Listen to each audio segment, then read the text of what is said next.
नमस्कार दोस्तों, कैसे हैं आप सभी। उम्मीद करता हूँ काफ़ी अच्छी होंगी। दोस्तों, हमारा टॉपिक चल रहा था ग्राम सेवक के लिए। कल हमने एक नया टॉपिक स्टार्ट किया था, रेशो एंड प्रोपोर्शन। कल दोस्तों उसकी एक क्लास हो चुकी है। इससे पहले भी काफ़ी टॉपिक में डिस्कस कर चुका हूँ। एक प्ले लिस्ट दोस्तों बनी हुई है, जो भी नया स्टूडेंट है जाके उस प्ले लिस्ट को चेक कर सकता है। एक सीक्वेंस के अंदर सारी क्लासें दोस्तों आपको मिल जाएगी। जैसे कि कल हमने बेसिक चीज़ें देखी कि अनुपात समानुपात क्या होता है और किस तरह का प्रश्न बन सकता है। आज कुछ उससे आगे देखेंगे। प्रश्नों का लेवल भी अच्छा रहेगा और उनका करने का तरीका भी बहुत ही यूनिक दोस्तों रहने वाला है। यहाँ पर कोई भी रटाफिकेशन जैसी बात दोस्तों आपको नहीं मिलेगी। न तो कोई ट्रिक हम बताएंगे, न कोई हम फॉर्मूला आपको बताएंगे। क्वेश्चन के बिहाफ पे दोस्तों हम आपको यहाँ पर जो क्वेश्चन है वो सॉल्व करवाने वाले हैं। तो उम्मीद करता हूँ काफ़ी बेहतरीन क्लास रहेगी। तो लाइक कर दे, वीडियो को शेयर कर दे, चैनल को सब्सक्राइब करके लगातार जुड़िएगा, जिससे कि आपको काफ़ी ज़्यादा बेनिफिट हो।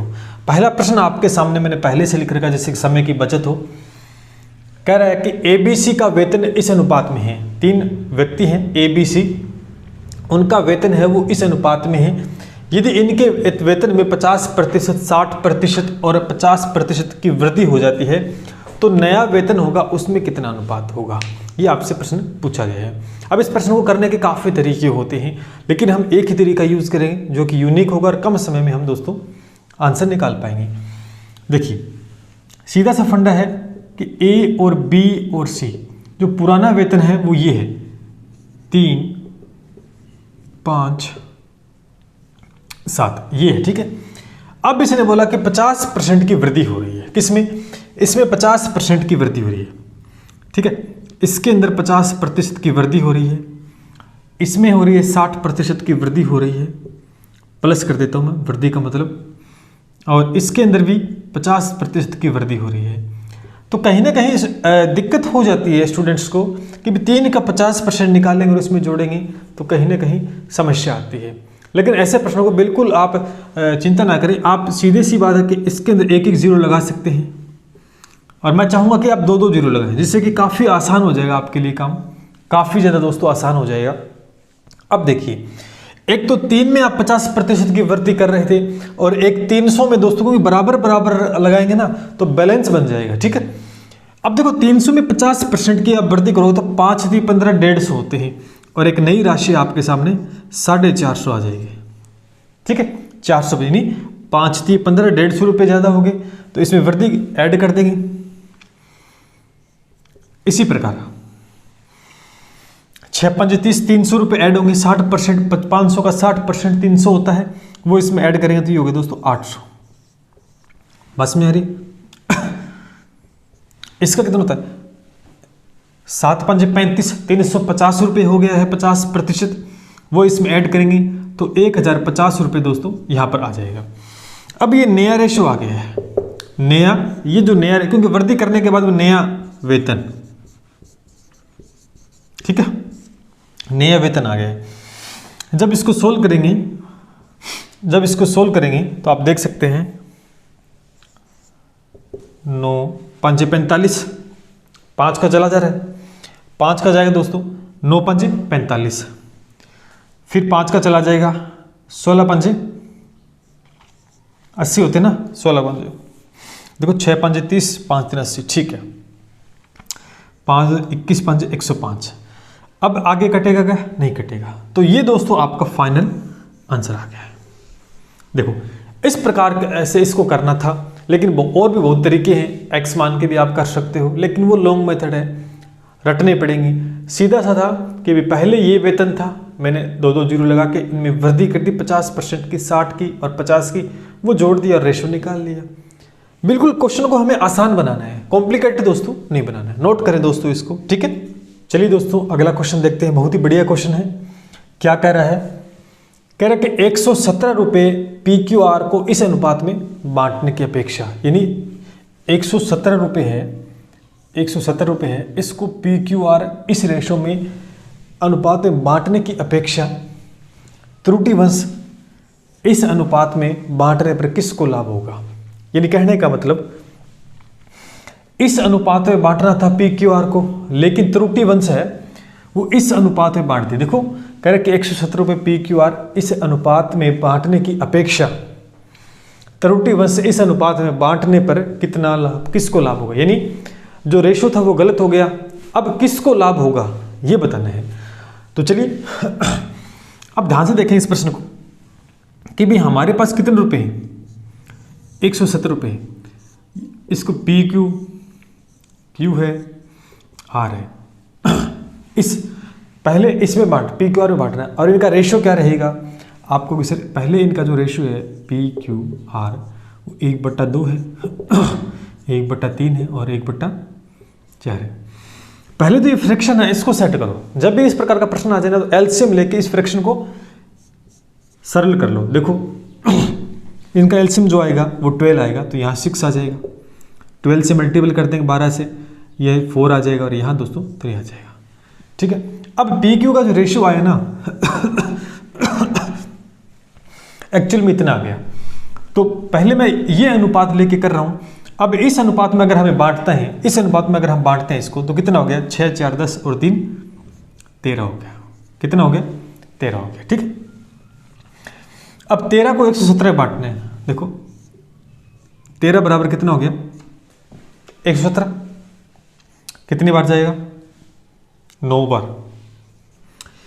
13 में 117। ठीक है, जब हम इस अनुपात में बांटते हैं इसकी वैल्यू कितनी आ जाएगी, आप देखो इसकी वैल्यू कितनी आ जाएगी, देखो 9 छिके 54 रुपये, यानी पी क्यू 54 रुपये मिलते हैं, यहाँ 9 चौके 36, यहाँ क्यू को 36 रुपये मिलते हैं और 9 तिये 27 रुपये मिलते हैं यहाँ पर।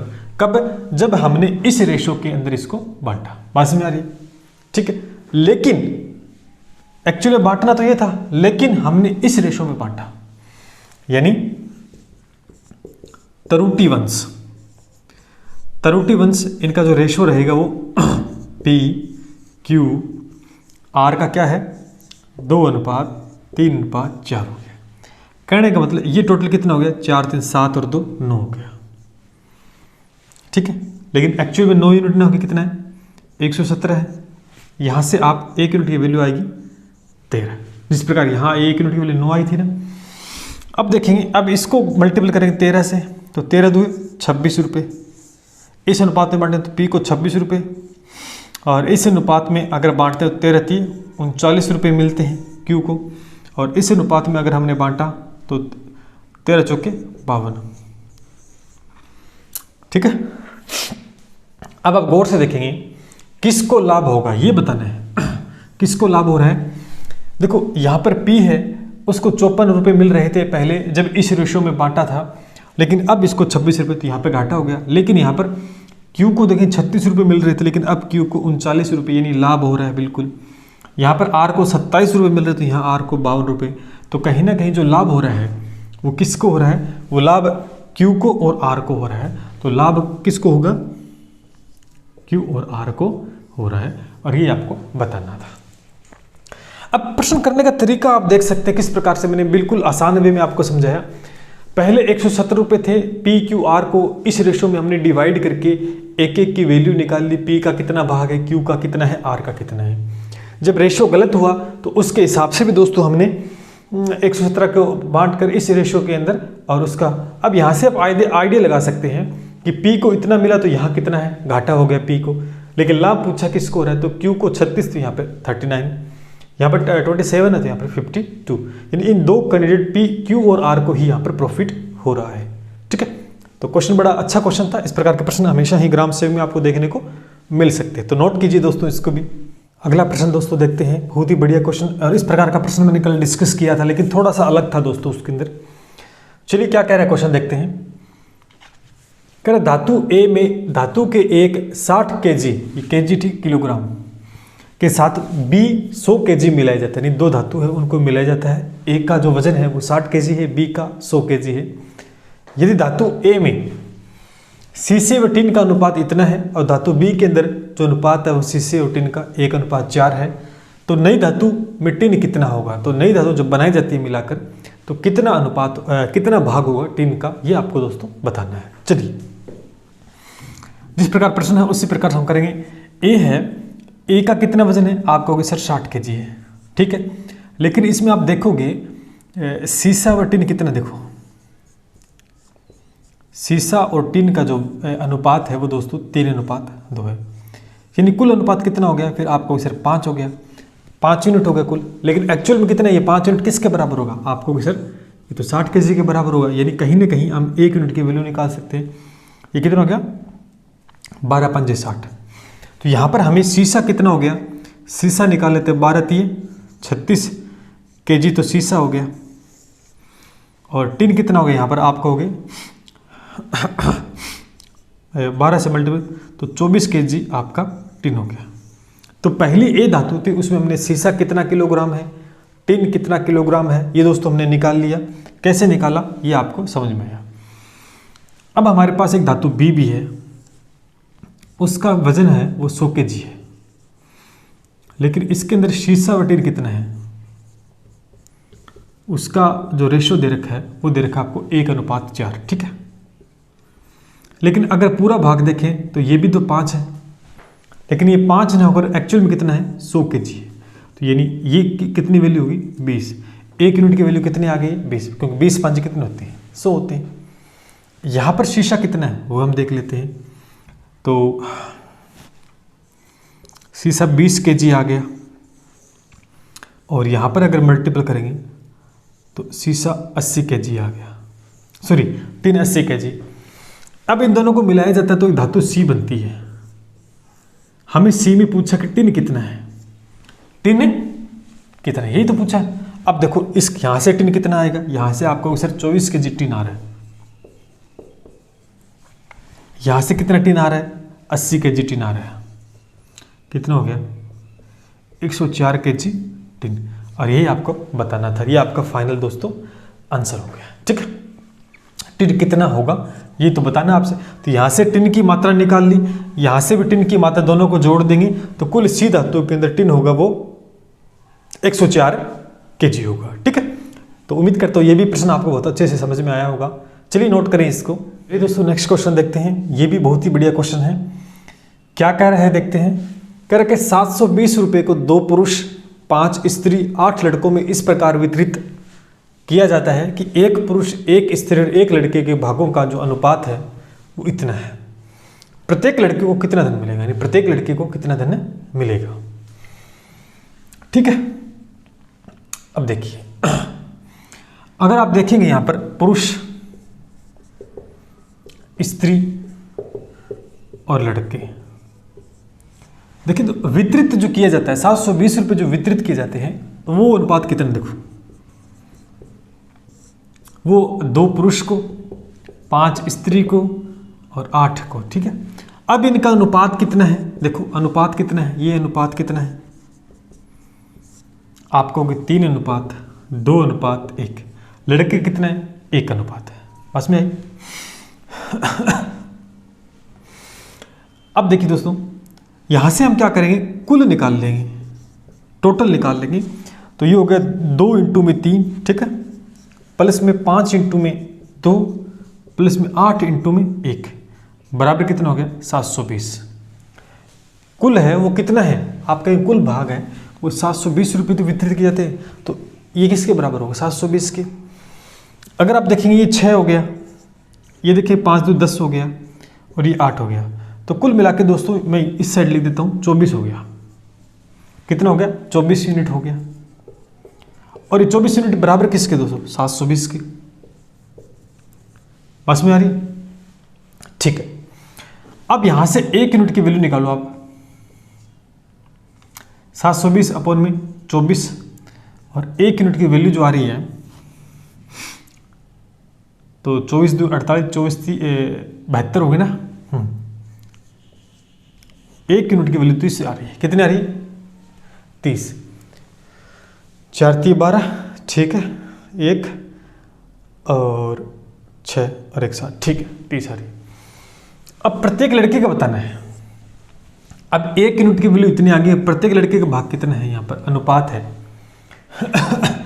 वो 1 है, तो 1 यूनिट की वैल्यू 30 आ गई। तो आपका आंसर भी दोस्तों यहाँ पर क्या आ गया 30 आ गया है। और ये आपसे पूछा था कि प्रत्येक लड़के का अनुपात कितना धन मिलता है।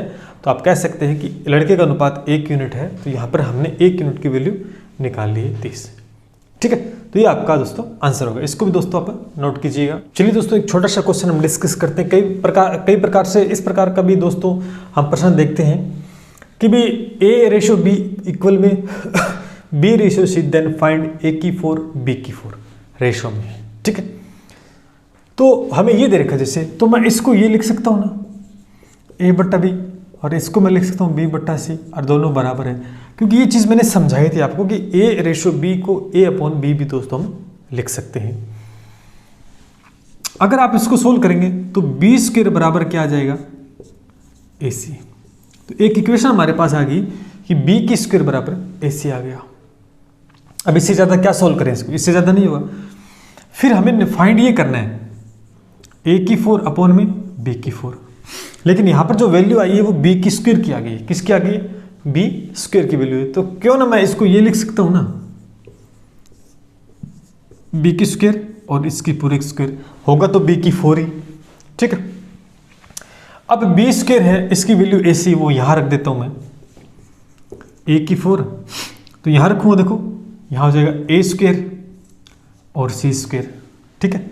इस A² से कट जाएगा, तो जो अपना आंसर है वो A² C² आ गया, या हम लिख सकते हैं A² रेशो C²।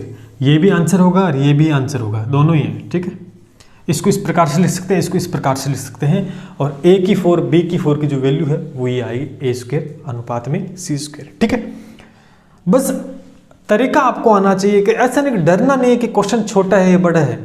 आप क्वेश्चन को ध्यान से पढ़ें, पूछ क्या रहा है ये चीज़ देखें, और कैसे उसको सोल्व करना है। दिमाग में ये नहीं, देखो कई बार क्वेश्चन देखते दिमाग में, अरे इसमें क्या फॉर्मूला लगा, सर ने क्या, हम वो इमेजिन करने लग जाते। नहीं, आप क्वेश्चन को पढ़ो ध्यान से कि पूछ क्या रहा है, निकालना क्या है, पहले देखो तो सही, ठीक है। चलिए नोट करें इसको।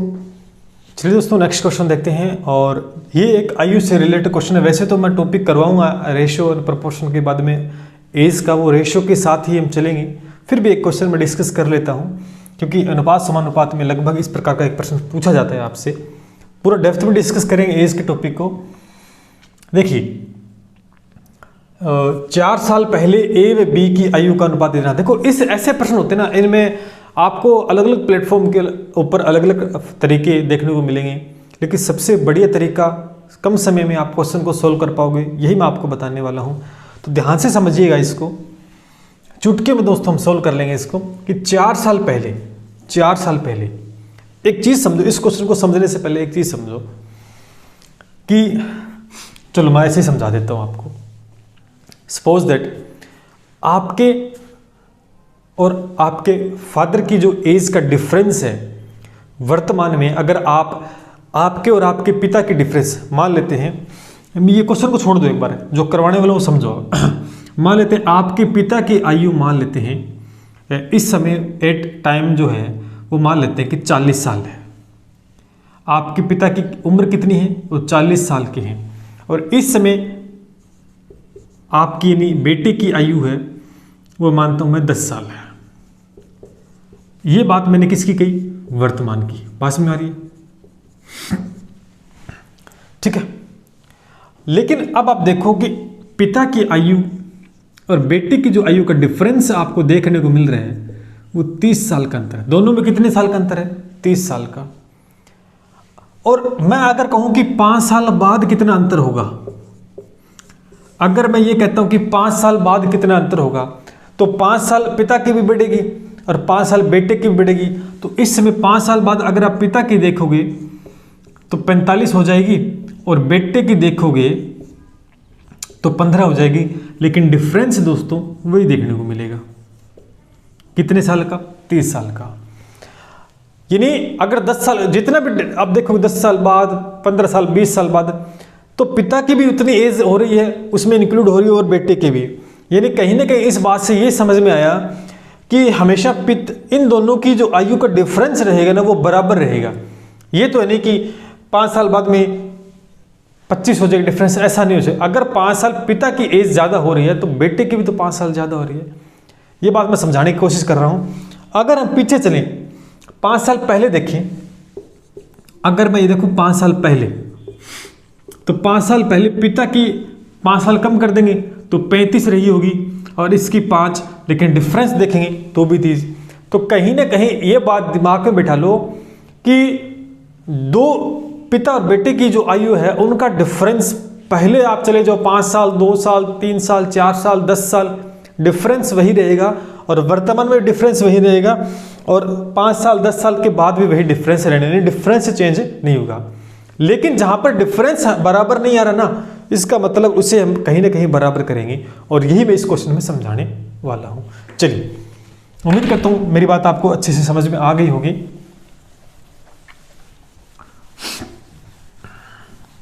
चलिए 4 साल पहले ए व बी की आयु का अनुपात इतना था और 4 साल के बाद में इतना हो गया। अब उनकी वर्तमान आयु कितनी ये बतानी है। तो देखो मैं ये लिखता हूं, ये दोस्तों आ गए पास्ट, ये दोस्तों प्रेजेंट और ये दोस्तों फ्यूचर। ठीक है, अब देखो यहां ए और बी, ठीक है, अच्छे से समझे इस बात को। कह रहे कि 4 साल पहले, यानी इस प्रेजेंट से अगर पीछे गए कितने 4 साल पहले, तो ये जो अनुपात था ये 2:3 था। बात समझ में आ रही? वर्तमान से 4 साल पहले और 4 साल बाद में, यानी वर्तमान से 4 साल बाद, तो 4 साल बाद कितना हुआ 5:7। ये बात समझ, और वर्तमान बतानी है, वर्तमान में हमें बतानी है। ठीक है, अब एक बात सोचो, मैंने भी क्या बताया था कि वर्तमान में जो डिफरेंस रहता है वो पहले चले जाओ आप, बाद में चले जाओ, बराबर रहता है। लेकिन अब देखो इन दो व्यक्तियों की जो आय का एज का डिफरेंस देखो, 7 और 5 का डिफरेंस अगर आप देखेंगे, अगर डिफरेंस देखेंगे यहाँ पर तो 2 आ रहा है और यहाँ पर देखेंगे तो 1 आ रहा है। क्या ऐसा पॉसिबल है? क्या ऐसा पॉसिबल है? क्या नहीं होगा। डिफरेंस बराबर आएगा, मैंने अभी समझाया था आपको। तो क्यों ना इस डिफरेंस को बराबर कर लिया जाए, क्यों ना इस डिफरेंस को बराबर कर लिया जाए। ठीक है, ठीक है, तो इस डिफरेंस को बराबर करने के लिए इसके डिफरेंस को इससे मल्टीपल कर दो और इसके डिफरेंस को इससे मल्टीपल कर दो। तो मैं इसको मल्टीपल कर देता हूं 2 से और इसको कर देता हूं 1 से। ठीक है, अब इससे करेंगे तो ये हो गया 4 और ये हो गया 6। ठीक है, तो यहां पर एक नया रेशो आ गया। चलो यही लिख देता हूं, ये 4 आ गया, ये 6 आ गया। अब ये सेम टू सेम, अब देखो डिफरेंस 7 और 5 का डिफरेंस 2 है, 6 और 4 का डिफरेंस भी कितने 2 है। बस में आ गए क्योंकि बराबर कर लिया। अब देखो, और ये जो है ना, ये पास्ट वाली एज है, अभी प्रेजेंट की तो यहां बतानी है, प्रेजेंट की तो यहां आएंगी, प्रेजेंट की तो यहां पर आएगी। ठीक है, अब आप देखें कि पास्ट में कितनी थी 6 यूनिट थी और फ्यूचर में कितनी है 7 यूनिट। अब आप एक बात समझ सकते हैं कि 6 से 7 पर पहुंचे, 6 से 7 पर पहुंचे तो कितने समय लगा, यानी कितने की बढ़ोतरी। पहले देखो 6 से 7 आए तो 1 यूनिट की बढ़ोतरी हो गई और ये कितने साल में हुई। देखो यहां से यहां पहुंचेंगे तो 4 साल ये कवर करने पड़ेंगे, 4 साल ये कवर करने पड़ेंगे, कुल मिला के 8 साल का समय लगेगा। तो 1 यूनिट बराबर कितना आ गया आपको, उसे 8 साल। बात में आ गई, 1 यूनिट की वैल्यू कितनी आ गई 8 साल। हमें बतानी है वर्तमान, तो कहीं ना कहीं आप ऊपर वाली निकाल लो चाहे या नीचे वाली निकाल, कोई दिक्कत नहीं है। मैं अगर नीचे वाली एज निकालूं 1 यूनिट की वैल्यू तो आएगी, तो यहाँ पर ये होगी 8 5 40, तो फ्यूचर में 40 साल हो गई एक ही आयु। और इसमें देखिए 7 8 56 साल होगी। हमें बतानी है वर्तमान, तो फ्यूचर से वर्तमान में जाए तो 4 साल पीछे जाएंगे, तो कहने को 4 साल कम कर दो, तो ये 4 साल कम करेंगे तो ये दोस्तों 36 साल हो जाएगी वर्तमान में और इसमें करेंगे तो 52 साल हो जाएगी। और ये आपका दोस्तों फाइनल आंसर आ गया वर्तमान में एज। ठीक है, बस में तो एज के प्रश्नों को इस प्रकार से दोस्तों में सोल्व करेंगे और लगभग ऐसे प्रश्न आते हैं। और इसको अगर आप कॉम्प्लिकेटेड तरीके से करोगे ना तो बड़ी दिक्कत हो जाएगी। बिल्कुल यूनिक मेथड मैंने डिस्कस किया, फिर भी बता रहा हूँ कि एज का आयु का टॉपिक है वो अलग से मैं सेपरेट डिस्कस करूंगा, रेशो के बाद में अलग से सेपरेट डिस्कस करूंगा, जिससे कि अब ये समझ में नहीं तब ये पूरा एकदम कंसेप्ट बेसिक से सीखेंगे सारी चीज़ें, नो डाउट। अभी इसको नोट करें और बहुत अच्छे तरीके से मैंने आपके सामने एक्सप्लेन किया है। ठीक है, वीडियो को पॉज कर आप दोबारा से रिवाइंड करके देख सकते हैं दोस्तों, नोट करें इसको। चलिए। चलिए दोस्तों, एक क्वेश्चन मैंने और लिया है और इस प्रश्न का आंसर है वो दोस्तों आप इसका निकाल के कमेंट सेक्शन में मेरे को बताओ क्या आंसर है। क्या है क्वेश्चन कि ए बी की आयु है वो वर्तमान में इतना है, 5 साल पहले इतनी थी, 5 साल बाद कितनी है ये बतानी है। अभी मैंने तरीका आपके साथ डिस्कस किया और कल दोस्तों हम एज के क्वेश्चन ही डिस्कस करेंगे। आयु का टॉपिक से मान लीजिए साथ में सारे के, आप जब शुरू कर दिया तो सारे क्वेश्चन आयु के कल हम करने वाले हैं क्योंकि इंपॉर्टेंट है टॉपिक काफ़ी ज़्यादा। तो इस प्रश्न का आंसर है दोस्तों आप जरूर मुझे बताएंगे और कल की जो क्लास है काफ़ी बेहतरीन होने वाली है क्योंकि उसके अंदर हम एज का टॉपिक डिस्कस करेंगे, साथ में ही एज के सारे क्वेश्चंस और उम्दा क्वेश्चंस हम डिस्कस करेंगे जो कि आपके ग्राम सेवक के लिए काफ़ी महत्वपूर्ण होंगे और कैसे आप एज के क्वेश्चन को चुटकियों में सोल्व कर सकते हैं ये भी तरीका मैं आपको सिखाने वाला हूँ। तो आज की क्लास में इतना ही, उम्मीद करता हूँ अच्छी रहेगी क्लास। चलिए दोस्तों मिलते हैं इसी के साथ। जय हिंद, जय भारत।